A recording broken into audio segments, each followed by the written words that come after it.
আজকে প্রাক্তন বিধায়ক, তরুণ নেতা, সুচিকিৎসক আমার ভাই ডাক্তার সংগ্রাম দোলাইকে আমরা বিশ্বের সর্ববৃহৎ রাজনৈতিক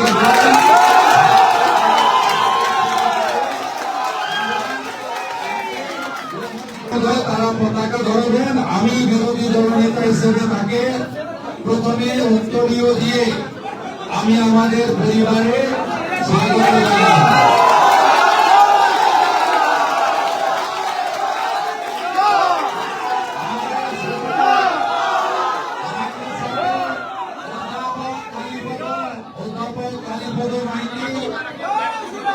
আমাদের সঙ্গে আজকে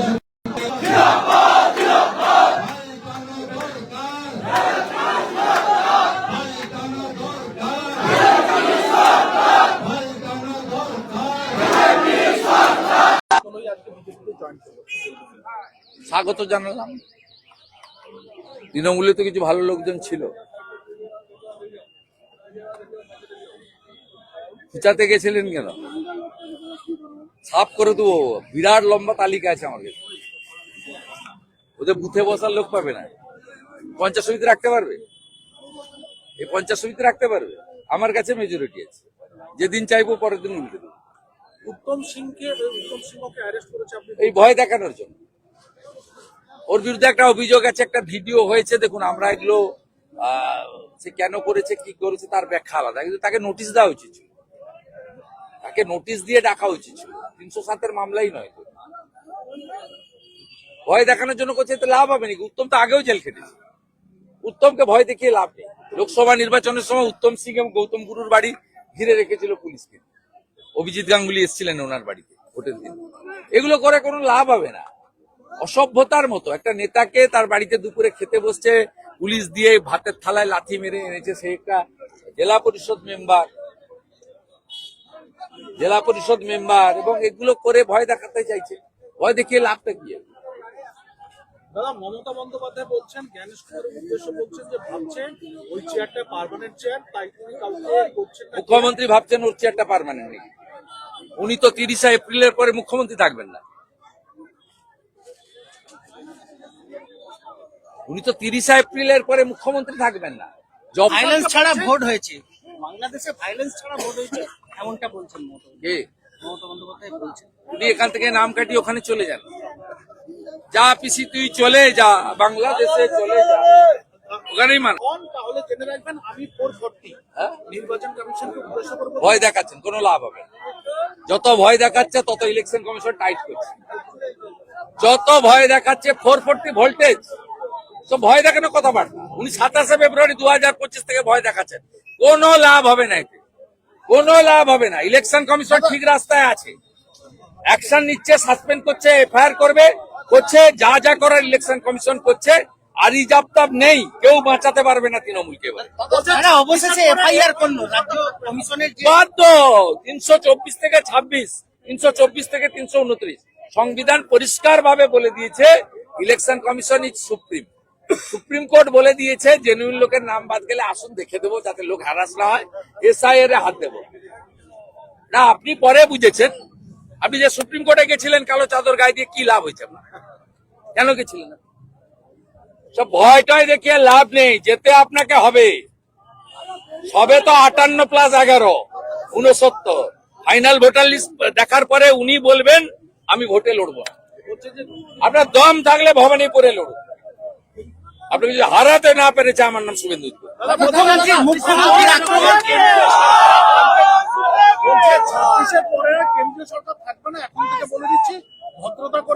উনি অনেকদিন ধরে বলছেন, আমি ওনার সঙ্গে ছিলাম। 19-এ হাত এরকম তুলে দিয়েছিলেন, 19শে জানুয়ারি হাত তুলে বলছিলেন ইউনাইটেড ইন্ডিয়া ব্রিগেড। আমি ছিলাম সঙ্গে, ওনার সঙ্গে সবাই লাইনে দাঁড়িয়ে বলছিল। উনি এটা অনেকদিন ধরে বলছেন। ওনার অনেক দিনের স্বপ্ন মোদিজিকে সরাবেন, জীবনে পারবেন না। দেখবি আর জ্বলবি, লুচির মতো ফুলবি। কদিন আগে বিহারে ভোট হয়েছে, 243-এর মধ্যে 202টা সিট বিজেপি পেয়েছে। দিল্লিতে 27 বছর পরে ফজরিওয়াল হেরে গেছে, বিজেপি জিতেছে। এবারে চিটিং তৃণমূল হারবে, বিজেপি জিতবে।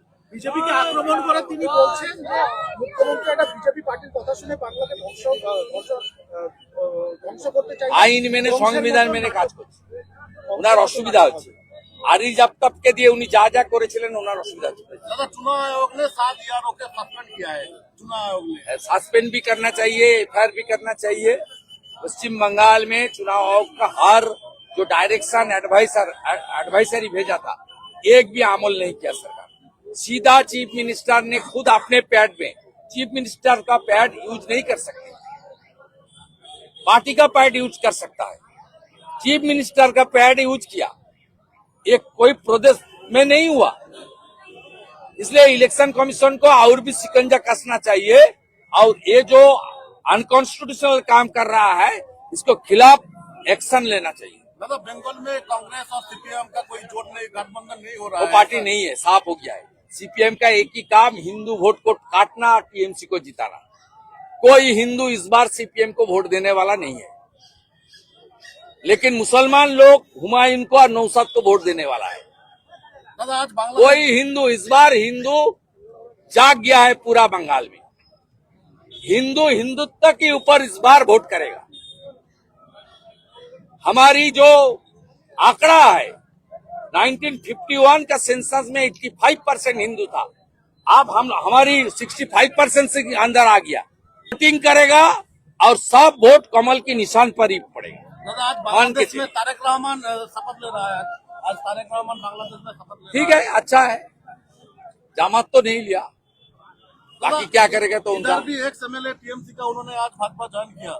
एक एमएलए यहाँ का जो है वो भाजपा ज्वाइन बहुत लोग ज्वाइन करेंगे। हम लोग सबको तो नहीं ले रहा है, लेकिन संग्राम तोलई का इमेज बहुत साफ सुथरा है। ये पॉपुलर डॉक्टर है, ऑनेस्ट लीडर है, एडुकेटेड लीडर है। उनका पिताजी यहाँ मोइना का बड़ा लीडर था, हाई स्कूल का हेडमास्टर था भूषण चंद्र तोलई। ये लड़का शेड्यूल कास्ट दलित परिवार से आता है, बहुत अच्छा लड़का है। सब लोग मिलके उनको स्वागत कर दिया। इस तरीके से जो आज मैं और श्रमिक दा ने एक एनएसजी दीपांजन चक्रवर्ती को ज्वाइन किया, एक सीआरपीएफ का डीएसपी दिलीप विश्वास को ज्वाइन किया, हमारी एक्स मिनिस्टर खेती गोस्वामी जी का लड़की हमारी सिस्टर कस्तूरी गोस्वामी को ज्वाइन किया। इस तरीके से जो राष्ट्रवादी है, जो देश के लिए मोदी जी का हाथ मजबूत करने के लिए आना चाहता है, उसके लिए दरवाजा हमारा खुला है। लेकिन जो बीजेपी वर्कर के ऊपर अत्याचार किया, जो भ्रष्टाचारी है, उनको हम लोग लेंगे। আমাদের ভিডিও ভালো লাগলে লাইক আর শেয়ার করুন, কমেন্ট সেকশনে গিয়ে জানান আপনাদের মতামত। আরও ভিডিও পেতে আমাদের চ্যানেল এখনই সাবস্ক্রাইব করুন এবং প্রতি মুহূর্তের খবরের আপডেট পেতে প্রেস করুন বেল আইকন।